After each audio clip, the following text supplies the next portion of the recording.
ਜਿਵੇਂ ਰਿਕਾਰਡ 10 ਮਹੀਨੇ ਦੇ ਵਕਤ ਦੇ ਵਿੱਚ ਇਹ ਪ੍ਰੋਜੈਕਟ ਮੁਕੰਮਲ ਹੋਇਆ ਔਰ ਇਸ ਗੱਲ ਨੂੰ ਇਹਦੇ ਬਾਵਜੂਦ ਕਿ ਭਾਰਤੀ ਹਕੂਮਤ ਨੇ ਪੈਰ ਤੇ ਰੁਕਾਵਟਾਂ ਖੜੀਆਂ ਕੀਤੀਆਂ, ਇਹਨਾਂ ਦਾ ਵੀ ਇਹ ਧਈਆ ਸੀ ਕਿ ਇਹਨੂੰ ਗੁਰੂ ਨਾਨਕ ਸਾਹਿਬ ਦੇ ਤੋਂ 550 ਸਾਲ ਜਿਹੜੀ ਖਾਸ ਅਹਿਮੀਅਤ ਦੇ ਨਾਲ ਇਸ ਦਿਨ ਨੂੰ ਦੁਨੀਆ ਭਰ 'ਚ ਸੈਲੀਬ੍ਰੇਟ ਕੀਤਾ ਜਾ ਰਿਹਾ ਸੀ। ਇਸ ਨੂੰ ਓਪਨ ਕਰਨਾ ਜਿਨ੍ਹਾਂ ਦੇ ਨਾਲ ਸਿੱਖ ਕੌਮ ਦਾ ਵਾਹ ਪਿਆ ਭਾਰਤੀ ਹਕੂਮਤ, ਉਹਨਾਂ ਤੋਂ ਇਹ ਚਰਿਆ ਨਹੀਂ ਗਿਆ। 9 ਨਵੰਬਰ 2019 ਨੂੰ ਕੋਰੀਡੋਰ ਖੁੱਲ੍ਹਦਾ ਹੈ ਔਰ ਮਾਰਚ ਤੱਕ ਪਹੁੰਚਦੇ ਆ 70,000 ਤੋਂ ਜ਼ਿਆਦਾ ਸਿੱਖ ਯਾਤਰੀ ਬੜੀਆਂ ਰੈਸਟ੍ਰਿਕਸ਼ਨਸ ਪਾਬੰਦੀਆਂ ਇਹ ਵੋ ਲਾ ਕੇ ਵੀ ਜਿਹੜੇ ਉੱਥੋਂ ਆ ਜਾਂਦੇ ਨੇ। ਪਾਕਿਸਤਾਨ ਦੀ ਹਕੂਮਤ ਨੇ ਭਾਰਤ ਨੂੰ ਕਿਹਾ ਕਿ ਇਹ ਜਿਹੜਾ ਇਸ ਨੂੰ ਅਲਾਓ ਕਰੋ ਜਿਹੜੇ ਸਿੱਖ ਯਾਤਰੂ ਨੇ ਭਾਰਤ ਵਾਲੇ ਪਾਸਿਓਂ ਆਉਣ ਦਾ, ਤਾਂ ਕਿ ਉਹ ਗੁਰੂ ਨਾਨਕ ਸਾਹਿਬ ਦੇ ਪ੍ਰਕਾਸ਼ ਪੁਰਬ ਸੈਲੀਬ੍ਰੇਸ਼ਨਸ ਦੇ ਵਿੱਚ ਸ਼ਾਮਲ ਹੋ ਸਕਣ।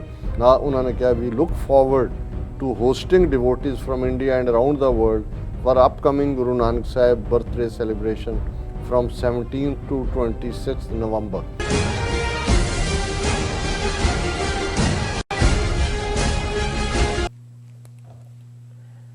ਦਰਸ਼ਕੋ, ਬ੍ਰੇਕ ਤੋਂ ਬਾਅਦ ਤੁਹਾਡਾ ਸਭ ਦਾ ਭਰਪੂਰ ਸਵਾਗਤ ਹੈ। ਸੋ ਵਿਊਅਰਸ, ਹੁਣ ਆਪਾਂ ਗੱਲਬਾਤ ਕਰਾਂਗੇ ਕਰਤਾਰਪੁਰ ਕੋਰੀਡੋਰ ਦੇ ਹਵਾਲੇ ਨਾਲ ਕਿ ਵਿਊਅਰਸ 1947 ਤੋਂ ਬਾਅਦ ਸਿੱਖ ਕੌਮ ਦੀ ਇਹੀ ਅਰਦਾਸ ਰਹੀ ਕਿ ਸਾਨੂੰ ਨਨਕਾਣਾ ਸਾਹਿਬ, ਕਰਤਾਰਪੁਰ ਸਾਹਿਬ ਸਮੇਤ ਜਿਹੜੇ ਪਾਕਿਸਤਾਨ ਦੇ ਵਿੱਚ ਜਿਹੜੇ ਹੋਰ ਗੁਰੂ ਘਰ ਨੇ ਉਹਨਾਂ ਦੇ ਦਰਸ਼ਨ ਦਿਦਾਰੇ ਨਸੀਬ ਹੋਣ। ਸੋ 9 ਨਵੰਬਰ 2019 ਨੂੰ ਪਾਕਿਸਤਾਨ ਦੇ ਪ੍ਰਧਾਨ ਮੰਤਰੀ ਜਨਾਬ ਇਮਰਾਨ ਖਾਨ ਜੀ ਹੋਰਾਂ ਨੇ ਕਰਤਾਰਪੁਰ ਸਾਹਿਬ ਦੇ ਲਾਂਘੇ ਦਾ ਜਿਹੜਾ ਉਦਘਾਟਨ ਕਰਕੇ ਸਿੱਖ ਕੌਮ ਨੂੰ ਇੱਕ ਬੇਨਜ਼ੀਰ ਜਿਹੜਾ ਤੋਹਫਾ ਦਿੱਤਾ।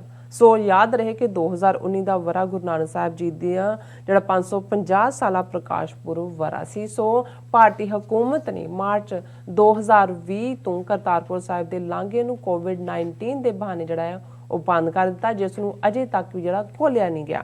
ਸੋ ਵਿਊਅਰਸ, 19 ਨਵੰਬਰ ਨੂੰ ਗੁਰੂ ਨਾਨਕ ਸਾਹਿਬ ਜੀ ਦਾ ਜਿਹੜਾ ਪ੍ਰਕਾਸ਼ ਪੁਰਬ ਹੈ, ਸੋ ਪਾਕਿਸਤਾਨ ਦੀ ਜਿਹੜੀ ਹਕੂਮਤ ਵੱਲੋਂ ਭਾਰਤ ਸਰਕਾਰ ਤੋਂ ਮੰਗ ਕੀਤੀ ਗਈ ਹੈ ਕਿ ਇਸ ਪ੍ਰਕਾਸ਼ ਪੁਰਬ ਦੇ ਮੌਕੇ ਕਰਤਾਰਪੁਰ ਸਾਹਿਬ ਲਾਂਘੇ ਨੂੰ ਖੋਲਿਆ ਜਾਵੇ। ਵਿਊਅਰਸ, ਉਹ ਦੇਖਣਾ ਇਹ ਹੈ ਕਿ ਭਾਰਤ ਸਰਕਾਰ ਕਿਉਂ ਇਹ ਲਾਂਘਾ ਨਹੀਂ ਖੋਲਣਾ ਚਾਹੁੰਦੀ। ਸੋ ਇਸ ਬਾਰੇ ਆਪਾਂ ਗੱਲਬਾਤ ਕਰਨ ਜਾ ਰਹੇ ਹਾਂ। ਸੋ ਅਸੀਂ ਚਾਹਾਂਗੇ ਕਿ ਤੁਸੀਂ ਇਸੇ ਤਰ੍ਹਾਂ ਹੀ ਬਣੇ ਰਹਿਣਾ। ਦੇਖਣ, ਸੁਣਨ ਲਈ ਐਂਡ ਲਿਖਣ ਲਈ ਤੁਹਾਡਾ ਸਭ ਦਾ ਬਹੁਤ ਬਹੁਤ ਸ਼ੁਕਰੀਆ ਜੀ। ਡਾਕਟਰ ਸਾਹਿਬ, ਕੀ ਵਿਚਾਰਾਂ ਨੇ?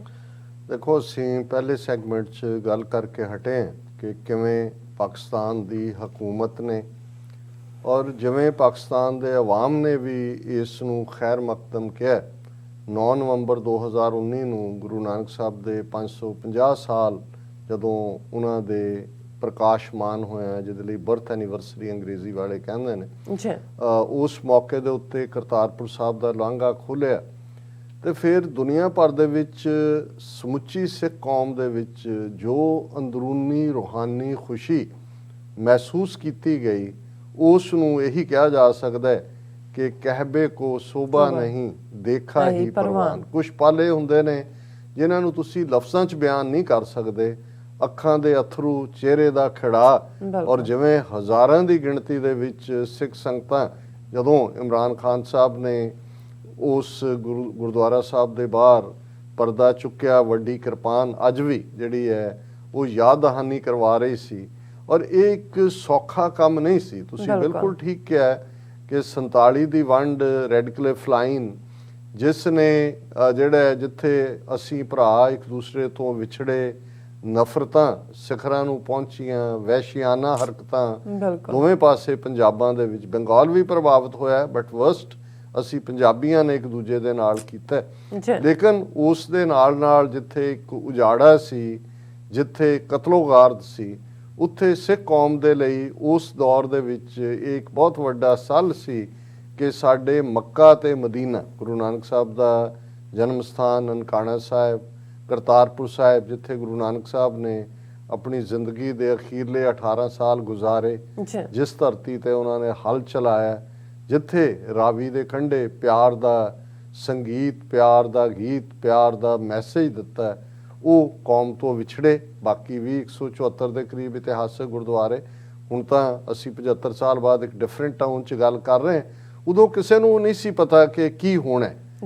ਬੇਸ਼ੱਕ ਅੱਜ ਵਾਂਗ ਜਿਹੜੀ ਹੈ ਉਹ ਕੰਡਿਆਲੀ ਤਾਰ ਤਾਂ ਨਹੀਂ ਸੀ ਦੋਵਾਂ ਪੰਜਾਬਾਂ ਦੇ ਵਿੱਚ ਲੱਗੀ, ਇੱਧਰ ਉੱਧਰ ਆਣ ਜਾਣ ਕੁਛ ਵਰੇ ਰਿਹਾ, ਲੇਕਿਨ ਨਫ਼ਰਤ ਔਰ ਜਿਸ ਹੱਦ ਤੱਕ ਇੱਕ ਦੂਜੇ ਪਾਸੇ ਜਿਹੜੀ ਹੈ ਉਹ ਜ਼ਿਆਦਤੀਆਂ ਸੀ, ਉਦੋਂ ਲੱਗਦਾ ਨਹੀਂ ਸੀ ਕਿ ਵੀ ਇਹ ਕਿਵੇਂ ਇਹ ਸਾਰੇ ਹਾਲਾਤ ਨਾਰਮਲ ਹੋਣਗੇ। ਔਰ ਉਸ ਦੌਰ ਦੇ ਵਿੱਚ ਸਿੱਖ ਕੌਮ ਨੇ ਆਪਣੀ ਅਰਦਾਸ ਜਿਹੜੀ ਪ੍ਰੇਅਰ 2 ਵੇਲੇ ਦੀ ਰੱਬ ਦੇ ਸਾਹਮਣੇ ਹੁੰਦੀ ਹੈ, ਉਹਦੇ 'ਚ ਇਹ ਲਫ਼ਜ਼ ਜਿਹੜੇ ਨੇ ਸ਼ਾਮਲ ਕੀਤੇ ਕਿ ਹੇ ਅਕਾਲ ਪੁਰਖ। ਹੁਣ ਰੱਬ ਦੇ ਲਈ ਲਫ਼ਜ਼ ਸਿੱਖਾਂ 'ਚ ਵਾਹਿਗੁਰੂ, ਵੰਡਰਫੁਲ ਰੱਬ ਦੇ ਨਾਲ ਅਕਾਲ, ਕਾਲ ਮੌਤ ਨੂੰ ਕਹਿੰਦੇ ਨੇ, ਅਕਾਲ ਹੈ ਜਿਹੜਾ ਮਰਦਾ ਨਹੀਂ। ਔਰ ਇਹ ਦੱਸਣ ਲਈ ਕਿ ਰੱਬ ਕਦੇ ਕਿਸੇ ਦੇ ਘਰ ਨਹੀਂ ਜੰਮਦਾ ਹੈ, ਰੱਬ ਜਿਹੜਾ ਹੈ ਉਹ ਰੱਬ ਹੈ, ਉਸ ਦਾ ਕੋਈ ਜਿਹੜਾ ਉਹ ਸ਼ਰੀਕ ਨਹੀਂ ਹੈ। ਹੇ ਅਕਾਲ ਪੁਰਖ ਆਪਣੇ ਪੰਥ ਦੇ ਸਦਾ ਸਹਾਈ ਦਾਤਾਰ ਜੀਓ, ਹੇ ਨਿਰੰਕਾਰ, ਹੇ ਵਾਹਿਗੁਰੂ। ਸ਼੍ਰੀ ਨਨਕਾਣਾ ਸਾਹਿਬ ਤੇ ਹੋਰ ਗੁਰਦੁਆਰਿਆਂ ਗੁਰਧਾਮਾਂ ਜਿਨ੍ਹਾਂ ਤੋਂ ਪੰਥ ਨੂੰ ਵਿਛੋੜਿਆ ਗਿਆ ਹੈ, ਤਿਨਾਂ ਦੇ ਖੁੱਲੇ ਦਰਸ਼ਨ ਦੀਦਾਰ ਤੇ ਸੇਵਾ ਸੰਭਾਲ ਦਾ ਦਾਨ ਆਪਣੇ ਪਿਆਰੇ ਖਾਲਸਾ ਜੀ ਨੂੰ ਬਖਸ਼ੋ। ਕਿ ਹੇ ਅਕਾਲ ਪੁਰਖ ਰਹਿਮਤ ਕਰੋ, ਅਸੀਂ ਆਪਣੇ ਉਹਨਾਂ ਇਤਿਹਾਸਕ ਮੁਕਾਮਾਂ ਦੀ ਜਿੱਥੇ ਗੁਰੂਆਂ ਦੀ ਚਰਨ ਛੋਹ ਹੈ, ਉਸ ਪਵਿੱਤਰ ਮਿੱਟੀ ਨੂੰ, ਉਸ ਪਾਕ ਮਿੱਟੀ ਨੂੰ ਆਪਣੇ ਮੱਥੇ ਤੇ ਲਾ ਸਕੀਏ। ਹੁਣ ਇਹ ਅਰਦਾਸ ਕਰੋੜਾਂ ਸਿੱਖ, 2 ਕਰੋੜ ਤੋਂ ਜ਼ਿਆਦਾ ਸਿੱਖਾਂ ਦੀ ਆਬਾਦੀ 2 ਵੇਲੇ ਕਰਦੀ ਰਹੀ। ਔਰ ਮੈਂ ਸਮਝਦਾ ਵੀ ਜਦੋਂ ਤੁਸੀਂ ਦੁਆ ਕਰਦੇ ਹੋ, ਤੁਸੀਂ ਤਾਂ ਦੁਆ ਗੋ ਹੁੰਦੇ ਹੋ, ਅਰਜ਼ ਕਰਦੇ ਹੋ, ਰਿਕੁਐਸਟ ਕਰਦੇ ਹੋ। ਮੰਨਣਾ ਜਾਂ ਨਾ ਮੰਨਣਾ ਇਹ ਤਾਂ ਜਿਹਦੇ ਸਾਹਮਣੇ ਅਰਜ਼ ਕਰ ਰਹੇ। ਬਾਕੀ ਵਹੀਕਲ ਕੌਣ ਬਣਦਾ ਹੈ, ਕਿਹਦੇ ਰਾਹੀਂ ਇਹ ਹੁੰਦਾ ਹੈ, ਇਹ ਅਸੀਂ ਸਮਝਦੇ ਹਾਂ ਕਿ ਇਹ ਇਮਰਾਨ ਖਾਨ, ਜਨਰਲ ਬਾਜਵਾ, ਇਹ ਉਹਨਾਂ ਨੂੰ ਸ਼ਰਫ ਹਾਸਲ ਹੋਇਆ, ਰੱਬ ਨੇ ਉਹਨਾਂ ਨੂੰ ਇਹ ਮਾਣ ਦਿੱਤਾ। ਹਾਲਾਂ ਇਸ ਪ੍ਰੋਜੈਕਟ ਦੇ ਉੱਤੇ, ਕਰਤਾਰਪੁਰ ਸਾਹਿਬ ਕੋਰੀਡੋਰ ਦੇ ਉੱਤੇ, ਤਾਂ ਜਦੋਂ ਲਗਭਗ 1998-99 ਚ ਪਾਕਿਸਤਾਨ ਸਿੱਖ ਗੁਰਦੁਆਰਾ ਪ੍ਰਬੰਧਕ ਕਮੇਟੀ ਹੋਂਦ ਦੇ ਵਿੱਚ ਆਂਦੀ ਹੈ, ਉਸ ਤੋਂ ਹੀ ਕੰਮ ਸ਼ੁਰੂ ਹੋ ਗਿਆ ਸੀ ਔਰ ਪਲੈਨਿੰਗ ਚੱਲ ਰਹੀ ਸੀ। ਲੇਕਿਨ ਜਿਵੇਂ ਰਿਕਾਰਡ 10 ਮਹੀਨੇ ਦੇ ਵਕਤ ਦੇ ਵਿੱਚ ਇਹ ਪ੍ਰੋਜੈਕਟ ਮੁਕੰਮਲ ਹੋਇਆ, ਔਰ ਇਸ ਗੱਲ ਨੂੰ ਇਹਦੇ ਬਾਵਜੂਦ ਕਿ ਭਾਰਤੀ ਹਕੂਮਤ ਨੇ ਪੈਰ ਤੇ ਰੁਕਾਵਟਾਂ ਖੜੀਆਂ ਕੀਤੀਆਂ, ਪਰ ਇਹਨਾਂ ਦਾ ਵੀ ਇਹ ਧਈਆ ਸੀ ਕਿ ਇਹਨੂੰ ਗੁਰੂ ਨਾਨਕ ਸਾਹਿਬ ਦੇ ਤੋਂ 550 ਸਾਲ ਜਿਹੜੀ ਇੱਕ ਖਾਸ ਅਹਿਮੀਅਤ ਦੇ ਨਾਲ ਇਸ ਦਿਨ ਨੂੰ ਦੁਨੀਆ ਭਰ 'ਚ ਸੈਲੀਬ੍ਰੇਟ ਕੀਤਾ ਜਾ ਰਿਹਾ ਸੀ, ਇਸ ਨੂੰ ਓਪਨ ਕਰਨਾ ਹੈ। ਪਰ ਮੈਂ ਪਿਛਲੇ ਦਿਨਾਂ 'ਚ ਸੋਹਣੀ ਧਰਤ ਪਾਕਿਸਤਾਨ ਦੀ ਬ੍ਰਿਟਿਸ਼ ਕੋਲੰਬੀਆ ਤੋਂ ਰੇਡੀਓ ਪ੍ਰੋਗਰਾਮ TV ਹੈ ਉਹਨਾਂ ਦਾ, ਰਿਪਬਲਿਕ TV, ਉਸ ਦੇ ਉੱਤੇ ਇੰਟਰਵਿਊ ਸੀ ਤੇ ਉਹਨਾਂ ਦੇ ਜਿਹੜੇ ਤਾਰਿਕ ਕਿਆਨੀ ਉਹਨਾਂ ਦੇ ਹੋਸਟ ਨੇ, ਤੇ ਉਹ ਗੱਲ ਕਰਤਾਰਪੁਰ ਸਾਹਿਬ ਦੇ ਲਾਂਘੇ ਦੀ ਚੱਲੀ। ਮੈਂ ਤਾਂ ਸ਼ੁਕਰੀਆ ਅਦਾ ਕੀਤਾ ਪਾਕਿਸਤਾਨੀ ਅਵਾਮ ਔਰ ਹਕੂਮਤ ਦਾ, ਤੇ ਉਹਨਾਂ ਨੇ ਕਿਹਾ ਕਿ ਜੀ ਮੇਰੀ ਜਿਹੜੇ ਉਸ ਪ੍ਰੋਜੈਕਟ ਨੂੰ ਹੈੱਡ ਕਰ ਰਹੇ ਇੰਜੀਨੀਅਰ ਸੀ, ਉਹਨਾਂ ਦੇ ਨਾਲ ਗੱਲ ਹੋਈ ਕਿ ਵੀ ਸਾਡੇ ਮੁਲਕਾਂ 'ਚ ਤਾਂ ਪ੍ਰੋਜੈਕਟ ਸ਼ੁਰੂ ਹੋ ਕੇ ਕਈ ਦਹਾਕੇ ਨਹੀਂ ਮੁੱਕਦੇ ਹੈ, ਇਹ 10 ਮਹੀਨੇ ਦੇ ਪੀਰੀਅਡ 'ਚ ਇੰਨਾ ਵੱਡਾ ਪਲਾਨ, ਇੰਨਾ ਜ਼ਬਰਦਸਤ। ਤੇ ਕਹਿੰਦੇ ਵੀ ਉਹਨਾਂ ਨੇ ਇਹ ਕਿਹਾ ਕਿ ਜੀ ਵਾਕਿਆ ਹੀ ਇਹ ਇੱਕ ਮੁਅੱਜਜ਼ਾ ਹੀ ਸੀ। ਉਹਨਾਂ ਨੇ ਕਿਹਾ ਵੀ 24 ਆਵਰ ਰਾਊਂਡ ਦਾ ਕਲੌਕ ਕੰਮ ਚੱਲ ਰਿਹਾ ਸੀ। ਉਹਨਾਂ ਨੇ ਕਿਹਾ ਵੀ ਜਿਹੜੀ ਲੇਬਰ ਅਦਰਵਾਈਜ਼ ਕੰਮ ਚੋਰ ਹੁੰਦੀ ਹੈ, ਉਹ ਦੇਖਦੇ ਨੇ ਕਿ ਵੀ ਕਿਵੇਂ ਖੱਬੇ ਸੱਜੇ ਹੋਇਆ ਜਾਏ, ਕਿ ਵੀ ਕਿਸੇ ਨੇ ਛੁੱਟੀ ਨਹੀਂ ਮੰਗੀ, ਉਹ ਇਵੇਂ ਮੁਹੱਬਤ ਨਾਲ ਬਣਾ ਰਹੇ ਸੀ ਜਿਵੇਂ ਆਪਣਾ ਘਰ ਬਣ ਰਿਹਾ ਸੀ ਉਹਨਾਂ ਦਾ। ਸੋ ਮੈਂ ਸਮਝਦਾ ਹਾਂ ਕਿ ਇਹ ਸੱਚਮੁੱਚ ਹੀ ਜੇ ਕੋਰੀਡੋਰ ਆਫ ਲਵ, ਇਸ ਨੂੰ ਯੂਨਾਈਟਿਡ ਨੇਸ਼ਨਸ ਦੇ ਸੈਕਟਰੀ ਜਨਰਲ ਐਂਟੋਨੀਓ ਗੁਟਰਸ ਨੇ ਉੱਥੇ ਖਲੋ ਕੇ ਕਿਹਾ, ਤੇ ਸੱਚਮੁੱਚ ਹੀ ਇਹ ਕੋਰੀਡੋਰ ਆਫ ਲਵ ਹੈ। ਅਨਫੋਰਚੂਨੇਟਲੀ ਜਿਨ੍ਹਾਂ ਦੇ ਨਾਲ ਸਿੱਖ ਕੌਮ ਦਾ ਵਾਹ ਪਿਆ ਭਾਰਤੀ ਹਕੂਮਤ, ਉਹਨਾਂ ਤੋਂ ਇਹ ਜਰਿਆ ਨਹੀਂ ਗਿਆ। 9 ਨਵੰਬਰ 2019 ਨੂੰ ਕੋਰੀਡੋਰ ਖੁੱਲ੍ਹਦਾ ਹੈ ਔਰ ਮਾਰਚ ਤੱਕ ਪਹੁੰਚਦੇ ਆ 70,000 ਤੋਂ ਜ਼ਿਆਦਾ ਸਿੱਖ ਯਾਤਰੀ, ਬੜੀਆਂ ਰੈਸਟ੍ਰਿਕਸ਼ਨਸ, ਪਾਬੰਦੀਆਂ, ਇਹ ਵੋ ਲਾ ਕੇ ਵੀ ਜਿਹੜੀ ਉੱਥੋਂ ਆ ਜਾਂਦੇ ਨੇ, ਔਰ ਉਹ ਫਿਰ 70,000 ਦੇ 70,000 ਜਿਹੜੇ ਨੇ ਉਹ ਐਂਬੈਸਡਰ ਆਫ ਲਵ ਬਣਦੇ ਨੇ ਫॉर ਪਾਕਿਸਤਾਨ। ਹਕੂਮਤ ਘਬਰਾਉਂਦੀ ਹੈ ਕਿ ਇਹ ਕੀ, ਅਸੀਂ ਤਾਂ 75 ਸਾਲ ਨਫ਼ਰਤ ਪਰੋਸਦੇ ਰਹੇ। ਔਰ ਉਹਨਾਂ ਨੇ ਜਿਉਂ ਹੀ ਕੋਵਿਡ ਜਿਹੜਾ ਦਾ ਬਹਾਨਾ ਬਣਾ ਕੇ ਮਾਰਚ 2019 ਦੇ ਵਿੱਚ, ਇਹ 2020 ਦੇ ਵਿੱਚ ਇਹਨੂੰ ਬੰਦ ਕਰ ਦਿੱਤਾ ਜਾਂਦਾ। ਔਰ ਅੱਜ ਅਸੀਂ 10 ਨਵੰਬਰ ਨੂੰ ਗੱਲ ਕਰ ਰਹੇ ਹਾਂ, ਕਿਉਂਕਿ 9 ਨਵੰਬਰ ਕੱਲ ਦਾ ਦਿਨ 2 ਸਾਲ ਪੂਰੇ ਹੋ ਗਏ ਸੀ। ਔਰ ਇਸ ਦੇ ਲਈ ਹਕੂਮਤ, ਜਿੱਥੇ ਸਾਰੇ ਭਾਰਤ ਦੇ ਵਿੱਚ ਲਾਈਫ ਆਮ ਵਾਂਗ ਹੈ, ਮੰਦਰ ਔਰ ਦੂਸਰੇ ਇਹਨਾਂ ਦੇ ਕੋਈ ਗੰਗਾ ਦੇ ਮੇਲੇ, ਕੋਈ ਉੱਤਰਾਖੰਡ, ਕੋਈ 4 ਧਾਮ, ਕੋਈ ਫਲਾਣਾ, ਕੋਈ ਢਿਮਕਾ, ਲੇਕਿਨ ਕਰਤਾਰਪੁਰ ਸਾਹਿਬ ਕੋਰੀਡੋਰ ਖੋਲ੍ਹਣ ਦਾ ਨਾਂ ਨਹੀਂ ਲੈ ਰਹੇ। ਔਰ ਅੱਜ ਪਾਕਿਸਤਾਨ ਦੀ ਹਕੂਮਤ ਵੱਲੋਂ ਬੇਸ਼ੱਕ ਉੱਥੇ ਬਾਕੀ ਸਾਡੇ ਸਿਆਸੀ ਲੀਡਰ ਵੀ ਡਰਾਮੇਬਾਜ਼ੀਆਂ ਕਰ ਰਹੇ ਨੇ, ਪਰ ਅੱਜ ਆਫੀਸ਼ੀਅਲੀ ਪਾਕਿਸਤਾਨ ਦੀ ਹਕੂਮਤ ਨੇ ਭਾਰਤੀ ਹਕੂਮਤ ਨੂੰ ਕਿਹਾ, ਕਿਉਂਕਿ ਇਸ ਵਰੇ 552ਵਾਂ ਗੁਰੂ ਨਾਨਕ ਸਾਹਿਬ ਦਾ ਜਿਹੜਾ ਪ੍ਰਕਾਸ਼ ਪੁਰਬ ਹੈ ਉਹ 19 ਨਵੰਬਰ ਨੂੰ ਆ ਰਿਹਾ ਹੈ ਨਨਕਾਣਾ ਸਾਹਿਬ 'ਚ, ਔਰ ਹਰ ਵੱਡੇ ਕਰਤਾਰਪੁਰ ਸਾਹਿਬ 'ਚ ਵੀ ਵੱਡੇ ਪੈਮਾਨੇ ਤੇ ਤਿਆਰੀਆਂ ਹੋ ਰਹੀਆਂ ਨੇ। ਹਸਨਦਾਲ ਪੰਜਾ ਸਾਹਿਬ ਵੀ। Pakistan urges India to reopen Kartarpur corridor for pilgrims. ਉਹਨਾਂ ਨੇ ਪਾਕਿਸਤਾਨ ਦੀ ਹਕੂਮਤ ਨੇ ਭਾਰਤ ਨੂੰ ਕਿਹਾ ਕਿ ਇਹ ਜਿਹੜਾ ਇਸ ਨੂੰ ਅਲਾਉ ਕਰੋ ਜਿਹੜੇ ਸਿੱਖ ਯਾਤਰੂ ਨੇ ਭਾਰਤ ਵਾਲੇ ਪਾਸਿਓਂ ਆਉਣ ਦਾ, ਤਾਂ ਕਿ ਉਹ ਗੁਰੂ ਨਾਨਕ ਸਾਹਿਬ ਦੇ ਪ੍ਰਕਾਸ਼ ਪੁਰਬ ਸੈਲੀਬ੍ਰੇਸ਼ਨਸ ਦੇ ਵਿੱਚ ਸ਼ਾਮਲ ਹੋ ਸਕਣ। ਔਰ ਉਹਨਾਂ ਨੇ ਕਿਹਾ ਵੀ ਹੁਣ ਕਿਉਂਕਿ ਕਾਫੀ ਹੱਦ ਤੱਕ ਕੋਵਿਡ-19 ਜਿਹੜਾ ਹੈ ਉਸ ਦਾ ਚੈਲੰਜ ਘਟ ਚੁੱਕਾ ਹੈ, but India is yet to open the corridor from its side and allow pilgrims to visit Kartarpur Sahib. ਨਾ ਉਹਨਾਂ ਨੇ ਕਿਹਾ ਵੀ look forward to hosting devotees from India and around the world for upcoming Guru Nanak Sahib birthday celebration from 17th to 26th November। ਹਾਲਾਂ 19 ਨਵੰਬਰ ਨੂੰ ਹੈ, ਲੇਕਿਨ ਇਹ ਜਿਹੜਾ ਆਂਦੇ ਨੇ ਜਥੇ ਉਹਨਾਂ ਨੂੰ ਫਿਰ ਬਾਕੀ ਗੁਰਦੁਆਰਿਆਂ 'ਚ ਵੀ ਲਿਜਾਇਆ ਜਾਂਦਾ ਹੈ। ਸੋ ਆਲਮੋਸਟ ਉਹਨਾਂ ਦਾ 10 ਦਿਨ ਦਾ ਟ੍ਰਿਪ ਹੈ। ਔਰ ਉਹਨਾਂ ਨੇ ਕਿਹਾ ਕਿ Pakistan ਐਕਸਪੈਕਟਸ that India in the spirit of cooperation would allow pilgrims to travel through the corridor to visit Kartarpur Sahib। ਔਰ ਅਸੀਂ ਸਮਝਦੇ ਹਾਂ ਕਿ ਪਾਕਿਸਤਾਨ ਨੇ ਵਿਦ ਆਲ ਇਟਸ ਸਿੰਸੈਰਿਟੀ ਇਸ ਨੂੰ ਬਣਾਇਆ ਵੀ। ਉਹਨਾਂ ਨੇ ਕਿਸ ਕਿਸਮ ਦਾ ਜਿਹੜਾ ਵਿਰੋਧ ਕੀਤਾ, ਔਰ ਵਿਰੋਧ ਕਰਾਉਣ ਦੇ ਵਿੱਚ ਬਾਦਲਾਂ ਦਾ ਟੱਬਰ ਅੱਗੇ ਕੀਤਾ ਹੋਇਆ ਸੀ। ਇਹਨਾਂ ਦਾ ਜਿਹੜਾ ਪੇਡ ਜਿਹੜਾ ਏਜੰਟ ਹੈ ਕੈਪਟਨ ਅਮਰਿੰਦਰ, ਔਰ ਕੈਪਟਨ ਅਮਰਿੰਦਰ ਦਾ ਜਿਹੜਾ ਉਹਦੇ ਵੱਲੋਂ ਲਾਇਆ ਹੋਇਆ ਪੰਜਾਬ ਦਾ DGP ਪੁਲਿਸ ਸੀ ਦਿਨਕਰ ਗੁਪਤਾ, ਉਹਨੇ ਕਿਹਾ ਜੀ ਉਹ ਬਹੁਤ ਖਤਰਨਾਕ ਕਰਤਾਰਪੁਰ ਕੋਰੀਡੋਰ, ਇਹ ਤਾਂ ਸਵੇਰੇ ਜੇ ਜਾਏਗਾ ਕੋਈ ਯਾਤਰੂ ਸ਼ਾਮ ਤੱਕ ਦਹਿਸ਼ਤਗਰਦ ਬਣ ਕੇ ਆਏਗਾ। 8 ਘੰਟੇ 'ਚ ਉਹਨੂੰ ਪੂਰਾ ਟ੍ਰੇਨਡ ਕੀਤਾ ਜਾ ਸਕਦਾ ਹੈ, ਬੰਬ ਅਸੈਂਬਲ ਕਿਵੇਂ ਕਰਨੇ ਨੇ, ਗੋਲੀ ਕਿਵੇਂ ਚਲਾਣੀ ਹੈ, ਔਰ ਉਹਨਾਂ ਨੂੰ ਸ਼ੂਟਿੰਗ ਰੇਂਜ ਤੇ ਲਿਆ ਕੇ, ਯਾਨੀ ਹਰ ਰੁਕਾਵਟ। ਔਰ ਜਿਵੇਂ ਮੈਂ ਸਮਝਦਾ ਹਾਂ ਕਿ ਮੁਅਜ਼ਜ਼ੇ ਹੁੰਦੇ ਨੇ ਇਸਲਾਮ 'ਚ ਵੀ, ਇਸ ਦਾ ਇੱਕ ਆਪਣਾ ਜਿਹੜਾ ਉਹ ਤਸੱਵੁਰ ਹੈ।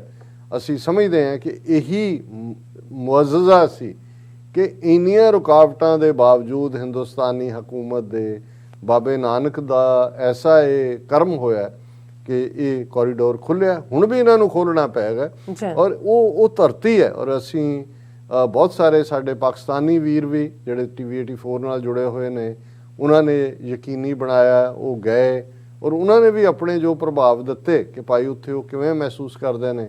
ਸਾਡੀ ਖਾਲਿਸਤਾਨੀ ਤਹਿਰੀਕ ਦੇ ਬਾਨੀਆਂ 'ਚੋਂ ਲਗਭਗ 4 ਦਹਾਈਆਂ ਤੋਂ ਜਿਹੜੇ ਜਲਾਵਤਨੀ 'ਚ ਨੇ, ਸਰਦਾਰ ਗਜਿੰਦਰ ਸਿੰਘ ਦਲ ਖਾਲਸਾ, ਉਹਨਾਂ ਨੇ ਅੱਜ ਇੱਕ ਤਸਵੀਰ ਪਾ ਕੇ ਕਰਤਾਰਪੁਰ ਸਾਹਿਬ ਦੀ, ਔਰ ਉਸ ਦੇ ਉੱਤੇ ਉਹਨਾਂ ਨੇ 4 ਲਾਈਨਾਂ ਜਿਹੜੀਆਂ ਨੇ ਕਹੀਆਂ ਨੇ ਕਿ ਭਾਈ ਉੱਥੇ ਕੀ ਮਹਿਸੂਸ ਹੁੰਦਾ ਹੈ।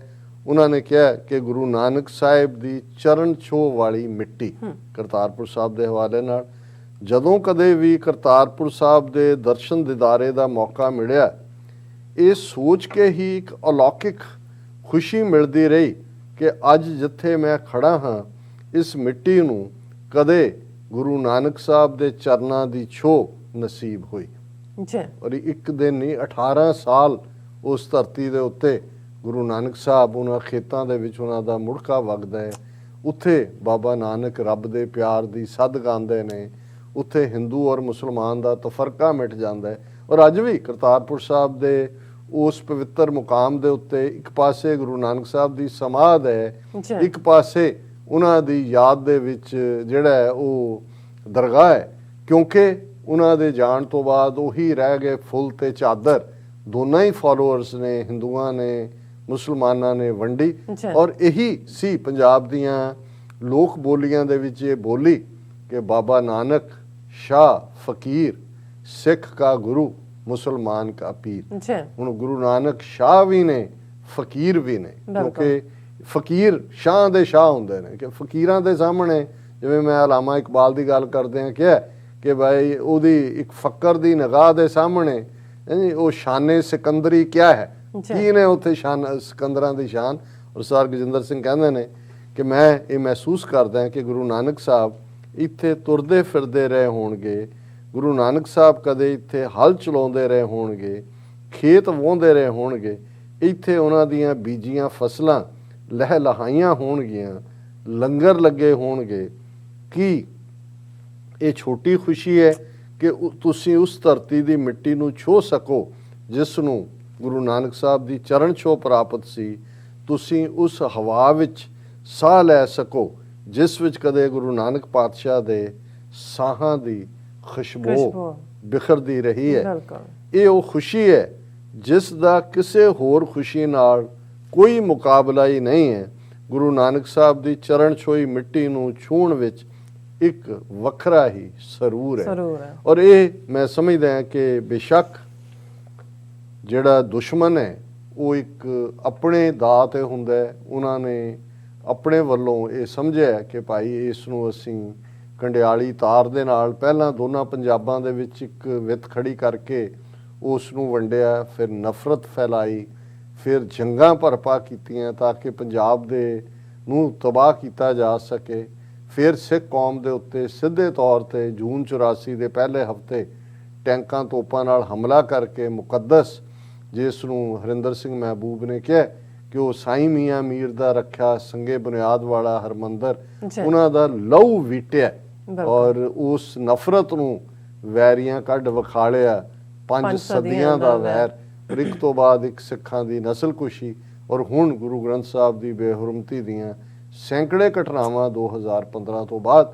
ਇਹਦੇ ਬਾਵਜੂਦ ਇਸ ਗੱਲ ਦਾ ਧਿਆਨ ਰਹੇ ਕਿ ਉਸ ਸਰਹੱਦ ਦੇ ਉੱਤੇ ਕਰਤਾਰਪੁਰ ਦੀ ਉਸ ਪਵਿੱਤਰ ਮੁਕੱਦਸ ਧਰਤੀ ਦੇ ਉੱਤੇ ਬੈਠੇ ਗੁਰੂ ਨਾਨਕ ਇਹ ਮੈਸੇਜ ਦੇ ਰਹੇ ਨੇ ਕਿ ਕੋਈ ਵੀ ਕਦੇ ਵੀ ਝੂਠ ਕੂੜ ਜਿੱਤਦਾ ਨਹੀਂ ਹੈ।